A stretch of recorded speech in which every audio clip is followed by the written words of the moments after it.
Meus irmãos e minhas irmãs em Cristo, pelo batismo, celebramos hoje o 12º domingo do tempo comum e nós ouvimos a primeira leitura da profecia de Zacarias, onde esta leitura fala de um homem justo e inocente que foi ferido até a morte, nos dando a entender que esta situação foi causada pelos habitantes de Jerusalém. Porém, nos relata a leitura que ouvimos, diante deste fato de violência cruel, o Senhor despertou no povo culpado um profundo sentimento de arrependimento pela maldade cometida. E esse povo arrependeu do que fez. Este episódio, esta leitura, este fato, vem para nós, para que nós percebamos que também em nossos dias existe o perigo da gente repetir gestos como este, praticado no tempo de Zacarias, no tempo de Jesus. Às vezes, não violências físicas, mas violências morais, com as palavras, com as ações, violências que destroem as vidas das pessoas.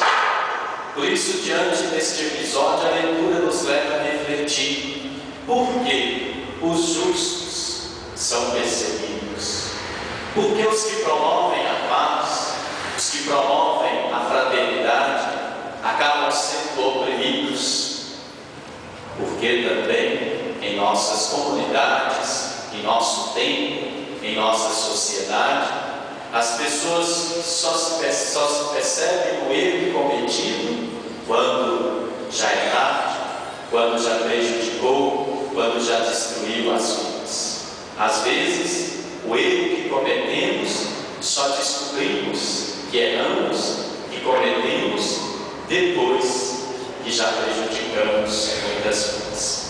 Este é o sentido desta leitura diante deste fato de violência em que ele relata para nós. Mas nos diz o profeta, o Senhor falando por sua boca, que derramará sobre a casa de Davi e sobre os habitantes de Jerusalém um espírito de graça e de oração. E aqueles que fizeram esta violência hão de chorar como choram a perda de um filho único. É a justiça de Deus, a justiça do Senhor que se manifesta nas pessoas. Depois nós ouvimos o Evangelho de São Lucas, onde Jesus faz uma pergunta fundamental para os discípulos. Sabemos que o povo da época de Jesus compreendia, entendia o Messias como um rei, como um grande herói, como um forte guerreiro, como um rei vitorioso, como foi o rei Davi, como um político inteligente e hábil, como foi Salomão. Jesus já sabia disso, que o povo pensava a seu respeito. Então Jesus, em um momento de oração, de intimidade com o Pai, na presença dos discípulos, dos seus apóstolos, ele pergunta para eles: quem sou eu para o povo? O que o povo pensa a meu respeito? Os apóstolos ficam surpresos diante da pergunta feita a eles, porque também eles achavam que Jesus era o que o povo pensava, que Jesus era este rei que veio para resolver todos os problemas políticos, econômicos e religiosos.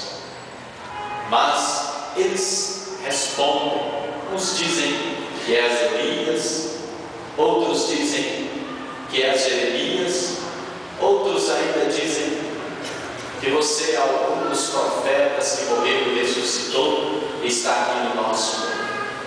E Jesus então faz a eles, agora diretamente, a pergunta fundamental, que é também a pergunta que ele faz a cada um de nós. E vós, quem dizeis que eu sou?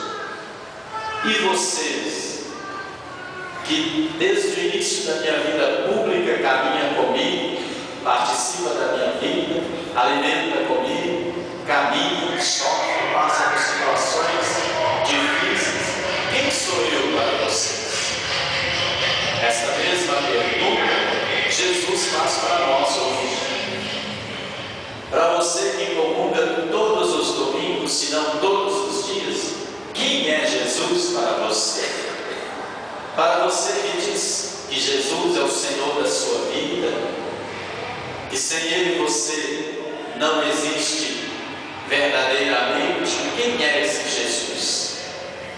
Pedro se atreve a dizer, em nome de todos, dizendo: Tu és o Messias de Deus, Tu és o Cristo, o ungido. E Jesus não desmente a Pedro, mas proíbe a eles que não contem para as pessoas o que Pedro falou. Eles não tornem público o que Pedro respondeu em oração, reunidos diante do Senhor. Por que Jesus proíbe aos apóstolos para não contar para ninguém? Porque Jesus sabia que as palavras de Pedro estavam exatas, mas o seu conteúdo não estava exato, estava errado. Jesus sabia que tipo de Messias Pedro trazia em sua vida. Pensava o mesmo que o povo pensava. Era Jesus que veio para triunfar sobre a terra. Os apóstolos sabiam que Jesus estava calmo, mas que em um determinado momento ele ia usar do seu poder para reinar sobre a terra. Portanto, também os apóstolos traziam e alimentavam uma falsa esperança a respeito do Messias. É por esta razão que Jesus os proíbe de anunciar o que Pedro disse. Assim, também acontece com muitos de nós cristãos. Nós muitas vezes assemelhamos aos apóstolos nessas atitudes. Nós repetimos com exatidão o credo, rezamos perfeitamente a oração da nossa fé, mas nem sempre as nossas ideias condizem com o que as nossas palavras professam. Nem sempre nós acreditamos verdadeiramente que Jesus é o nosso Senhor, é o nosso Deus. E por fim, Jesus termina o Evangelho fazendo uma exortação para os discípulos e faz também para nós. Crer em Jesus não significa professar a fé em um pacote de verdades, em verdades da fé que nós aprendemos lá na nossa catequese, no convívio da nossa comunidade. Crer em Jesus Cristo significa segui-lo radicalmente com a opção verdadeira. Quem quiser me seguir, renegue-se mesmo, tome a sua cruz e siga. Jesus nos coloca diante de uma escolha. Ou negamos ou aceitamos Jesus. Ele nos dá esta liberdade porque foi assim que o Senhor nos fez, livres.